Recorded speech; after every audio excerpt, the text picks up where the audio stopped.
Thank you all very much.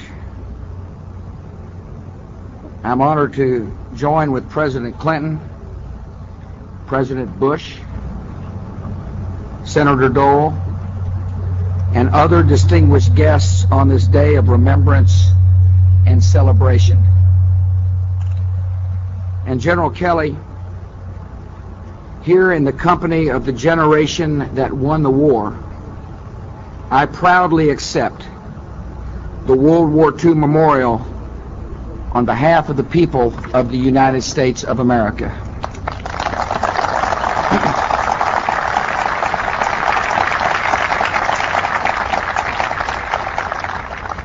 Raising up this memorial took skill and vision and patience. Now the work is done, and it is a fitting tribute, open and expansive like America, grand and enduring like the achievements we honor. The years of World War II were a hard, heroic, and gallant time in the life of our country. When it mattered most, an entire generation of Americans showed the finest qualities of our nation and of humanity. On this day, in their honor, we will raise the American flag over a monument that will stand as long as America itself. In the history books, the Second World War can appear as a series of crises and conflicts following an inevitable course.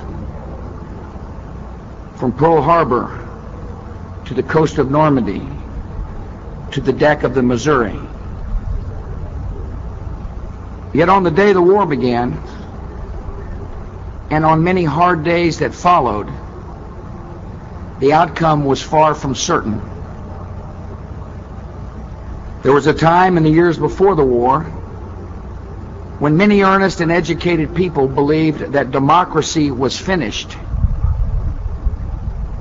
Men who considered themselves learned and civilized came to believe that free institutions must give way to the severe doctrines and stern discipline of a regimented society.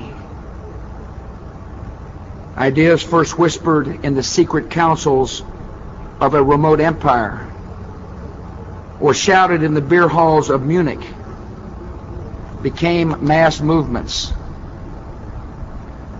And those movements became armies. And those armies moved mercilessly forward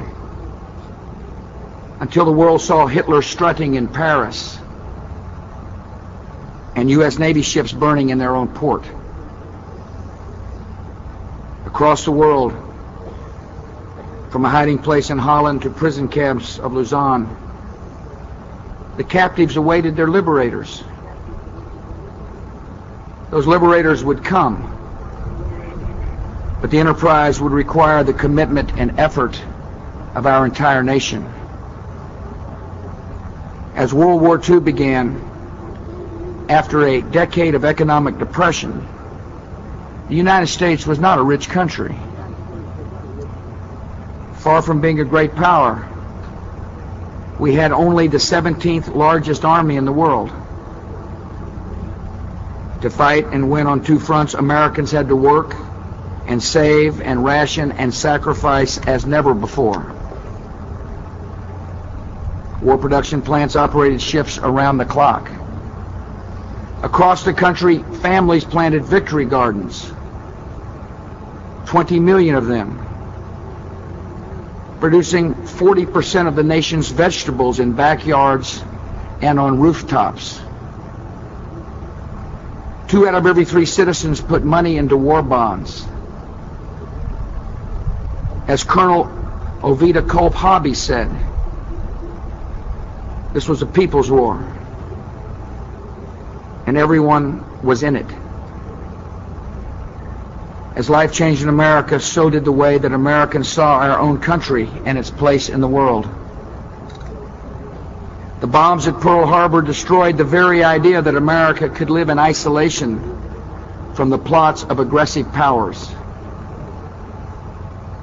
The scenes of the concentration camps, the heaps of bodies and ghostly survivors, confirm forever America's calling to oppose the ideologies of death. As we defended our ideals, we began to see that America is stronger when those ideals are fully implemented. America gained strength because women labored for victory in factory jobs, cared for the wounded, and wore the uniform themselves. America gained strength because African Americans and Japanese Americans and others fought for their country, which wasn't always fair to them. In time, these contributions became expectations of equality, and the advances for justice in post-war America made us a better country. With all our flaws, Americans at that time had never been more united. And together we began and completed the largest single task in our history. At the height of conflict, America would have ships on every ocean and armies on 5 continents. And on the most crucial of the days, would move the equivalent of a major city across the English Channel. And all these vast movements of men in armor were directed by one man who could not walk on his own strength. President Roosevelt brought his own advantages to the job. His resolve was stronger than the will of any dictator. His belief in democracy was absolute. He possessed a daring that kept the enemy guessing. He spoke to Americans with an optimism that lightened their task. And one of the saddest days of the war came just as it was ending,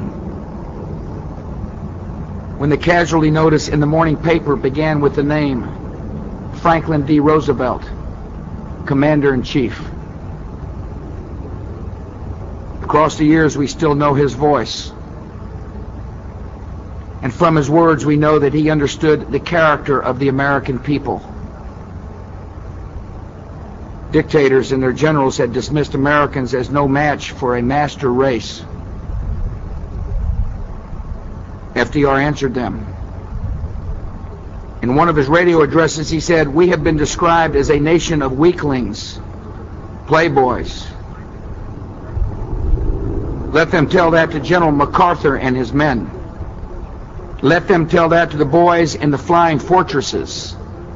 Let them tell that to the Marines."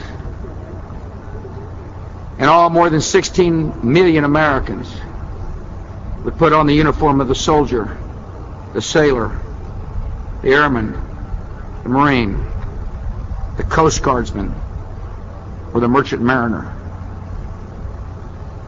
They came from city streets and prairie towns, from public high schools and West Point. They were a modest bunch, and still are. The ranks were filled with men like Army Private Joe Sakato.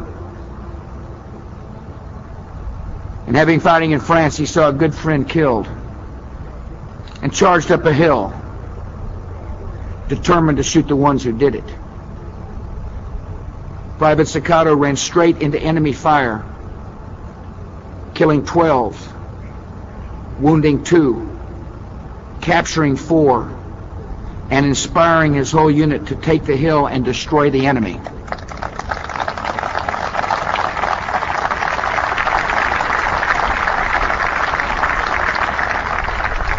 Looking back on it 55 years later, Joe Sakato said, "I'm not a hero. Nowadays, they call what I did road rage."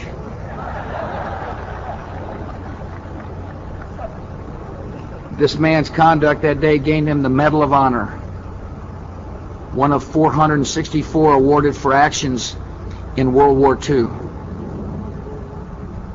Americans in uniform served bravely, fought fiercely, and kept their honor even under the worst of conditions. Yet they were not warriors by nature. All they wanted was to finish the job and make it home. One soldier in the 58th Armored Field Artillery was known to have the best kept rifle in the unit. He told his buddies he had plans for that weapon after the war. He said, "I want to take it home, cover it in salt, hang it on the wall in my living room so I can watch it rust." These were the modest sons of a peaceful country,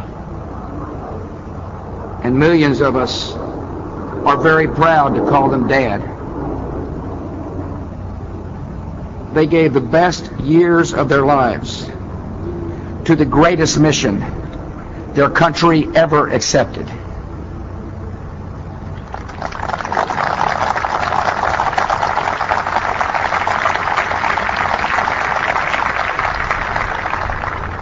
They faced the most extreme danger, which took some and spared others, for reasons only known to God. And wherever they advanced or touched ground, they are remembered for their goodness and their decency. A Polish man recalls being marched through the German countryside in the last weeks of the war, when American forces suddenly appeared. He said, "Our two guards ran away, and this soldier with little blonde hair jumps off his tank. 'You're free,' he shouts at us. We started hugging each other, crying and screaming. God sent angels down to pick us up out of this hell place." Well, our boys weren't exactly angels. They were flesh and blood, with all the limits and fears of flesh and blood. That only makes the achievement more remarkable. The courage they showed in a conflict that claimed more than 400,000 American lives, leaving so many orphans and widows and Gold Star mothers. The soldier's story was best told by the great Ernie Pyle, who shared their lives and died among them. In his book, Here's Your War, he described World War II as many veterans now remember it. It's a picture he wrote of tired and dirty soldiers who are alive and don't want to die, of long darkened convoys in the middle of the night, of shocked silent men wandering back down the hill from battle, of jeeps and petrol dumps and smelly bedding rolls and sea rations, and blown bridges and dead mules and hospital tents and shirt collars greasy black from months of wearing, and of laughter too, and anger and wine and lovely flowers and constant cussing. All these it is composed of, and of graves and graves and graves. On this Memorial Day weekend, the graves will be visited and decorated with flowers and flags. Men whose step has slowed are thinking of boys they knew when they were boys together. And women who watched the train leave and the years pass can still see the handsome face of their young sweetheart. America will not forget them either. At this place, at this memorial, we acknowledge a debt of long standing to an entire generation of Americans. Those who died, those who fought and worked and grieved and went on. They saved our country and thereby saved the liberty of mankind. And now I ask every man and woman who saw and lived World War II, every member of that generation, to please rise as you are able and receive the thanks of our great nation. May God bless you.